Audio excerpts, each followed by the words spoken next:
বগুড়ার পল্লীতে জমির দখল নেওয়াকে কেন্দ্র করে মারপিটে আহত ৩, থানায় মামলা দায়ের করার খবর পাওয়া গেছে।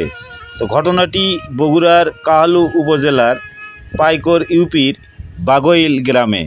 জানা যায় 14ই মে সকাল 8:30টায় বাগইল গ্রামে নাহিদ হাসানের জমির ধান কেটে জবরদখল নেওয়ার জন্য একই গ্রামের রুবেল জনির নেতৃত্বে বেশ কিছু লোকজন ধান কাটতে থাকে।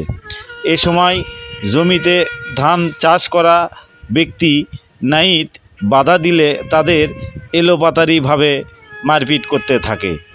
তাদের মারপিটে রাসেল রানা, আজিজা রহমান ও জাহিদুল আহত হয়ে বগুড়া সজিমেক হাসপাতালে চিকিৎসাধীন আছেন। এ ঘটনায় নাহিদ হাসান বাদী হয়ে কালু থানায় রুবেল জনি, মকসেদ সহ 13 জনের নাম উল্লেখ করে একটি মামলা দায়ের করেন। এ সংবাদ লেখা পর্যন্ত মামলার কোনো আসামি আটক করা হয়নি। আনোয়ার হোসেন, নামুজা, বগুড়া থেকে।